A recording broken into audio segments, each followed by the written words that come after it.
Ele me segurou pelo braço e antes que eu reagisse, ele me beijou à força. Foi invasivo e sujo. Comecei a investigar e descobri por uma conhecida em comum que meses antes da gente começar a sair, ele tinha procurado alguém para fazer uma amarração amorosa. Que ninguém que ama precisa forçar um beijo, controlar a sua vida ou levantar a mão contra você.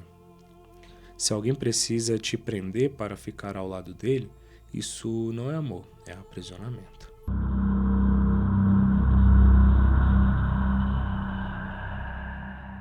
Arroba, bom com vocês? Espero que esteja bom. Meu nome é Nicolas e aqui a gente vai contar relatos sobrenaturais e histórias bizarras. A gente já vai pro relato, mas antes eu peço que você deixe seu like e se inscreva no canal, porque agora que a gente tá no início isso ajuda muito.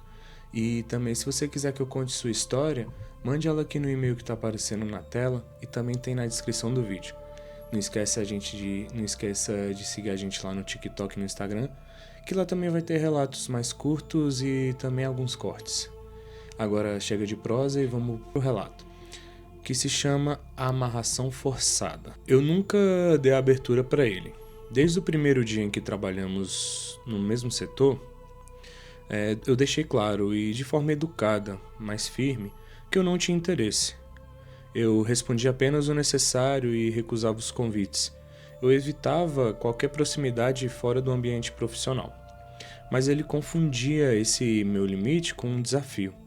E foram quase 3 anos dessa forma.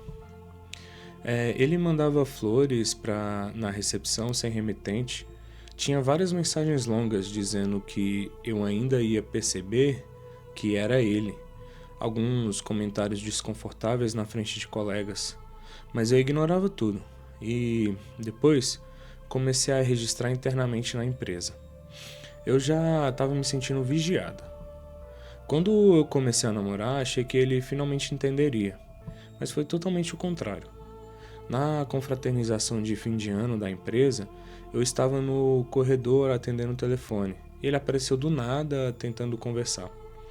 Eu disse que não queria falar com ele, mas ele me segurou pelo braço e antes que eu reagisse, ele me beijou à força.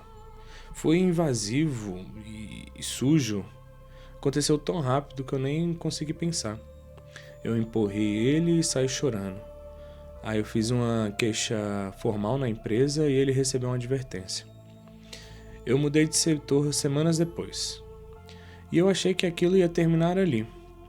Mas alguns meses depois eu comecei a me sentir estranho. Sonhava com ele, pensava nele sem querer. Sentia uma ansiedade inexplicável quando vi o nome dele em algum e-mail antigo. Meu namoro começou a desandar porque eu dizia que eu estava confusa. Mas eu não sabia explicar confusa de quê. E aí ele reapareceu. Mandou mensagem pedindo desculpa, dizendo que tinha errado e que tinha sido imaturo. Eu deveria ter bloqueado. Mas não. Eu senti uma mistura de repulsa e atração, que não fazia sentido. Era como se uma parte de mim gritasse não, e outra talvez. Então começamos a sair. E nos primeiros meses ele era intenso e muito atencioso. Era muito presente. Dizia que tinha esperado anos por mim. E aos poucos a intensidade acabou virando controle. Ele criticava minhas roupas e dizia que minhas amigas tinham inveja da gente. Pedia para ver meu celular porque tinha um trauma de abandono. E se eu demorava para responder, ele fazia escândalo. Quando eu tentei me afastar, ele começou a chorar. Dizia que não sobreviveria sem mim. E eu me sentia muito responsável pelo desequilíbrio emocional dele. A primeira agressão física foi durante uma discussão boba. Ele me empurrou contra a parede. Depois pediu desculpas chorando, disse que estava nervoso, que eu o desestabilizei porque ele me amava demais. No fundo, eu acreditei. As agressões começaram As agressões começaram a virar rotina, vieram apertos e segurões fortes. Ele começou a bloquear minha passagem quando eu tentava sair de casa. E ele dizia: "Você é minha e eu lutei por você." Eu comecei a duvidar de mim. Ele negava coisas que tinha acabado de fazer. Dizia que eu exagerava, que eu estava ficando desequilibrada. Não é você, né? Eu passei a achar que talvez estivesse mesmo. E a ansiedade virou rotina junto com a insônia. Eu tinha um medo constante de provocar alguma reação nele. E eu me sentia presa. Foi quando os sonhos começaram. Sempre o mesmo cenário. Eu andando no corredor escuro, sentindo algo preso me puxando. Quando eu tentava correr, uma força me puxava para trás. Eu nunca via quem me segurava. E acordava com a sensação física de aperto. Parecia que tinha alguém apertando, né? Contei para uma colega e ela perguntou sem nenhum rodeio: "Você já pensou que alguém pode ter feito algo para te prender?" Eu nunca fui religiosa e nem mística, mas a pergunta ficou ecoando. Comecei a investigar e descobri por uma conhecida em comum que meses antes da gente começar a sair, ele tinha procurado alguém para fazer uma amarração amorosa para uma mulher do trabalho que não dava bola. A descrição era eu. Quando confrontei, ele negou. Depois disse que tinha feito porque me amava. Falou isso como se fosse algo romântico. E naquele momento, alguma coisa em mim acordou. Eu fui procurar terapia. A psicóloga foi direta. Disse que eu estava em um ciclo clássico de abuso, isolamento, controle e agressão. Que ele pedia perdão, mas vivia repetindo as coisas. Ele não precisava de feitiço para explicar aquilo. Precisava de proteção e algum plano de saída.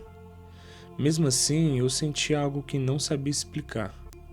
No caso, a psicóloga estava tentando ser racional, né? E mesmo assim, eu sentia algo que não sabia explicar. Uma espécie de vínculo compulsivo por indicação da mesma colega. Procurei uma pessoa que trabalhava com limpeza espiritual e contei tudo. A gente fez um ritual de corte simbólico de vínculo. E eu paguei pelo atendimento. Não sei dizer se realmente existe feitiço, mas eu sei que naquele dia eu decidi que não ficaria mais presa a nada, nem no medo e nem a culpa, muito menos a manipulação dele. Com o apoio da terapia, organizei minha saúde e terminei o relacionamento. Eu acabei registrando um boletim de ocorrência pelas agressões e bloqueei todos os contatos. Fiquei um tempo na casa de uma amiga, mas os primeiros meses foram difíceis. Eu sentia vontade de voltar e medo.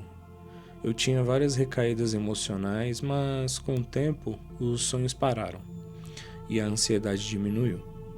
Minha cabeça ficou clara novamente. E hoje eu olho para trás e não sei se eu fui vítima realmente de uma amarração amorosa, mas eu sei que eu fui vítima de violência. E aprendi da pior forma possível que ninguém que ama precisa forçar um beijo, controlar a sua vida ou levantar a mão contra você. Se alguém precisa te prender para ficar ao lado dele, isso não é amor, é aprisionamento. Rapaz, tem gente que é ruim, né? Pô, esse cara aí, mal amado, querendo... Ah, meu Deus, ele não foi preso não, mulher? Me diz aí que ele foi preso, por favor. Porque você registrou o boletim, né? Esse aí foi o relato, pessoal. Fiquei com raiva, confesso. Do cara, né? Obviamente. Então, esse é o vídeo. Se você tiver algum comentário pra fazer, deixa aí. E até a próxima. Valeu!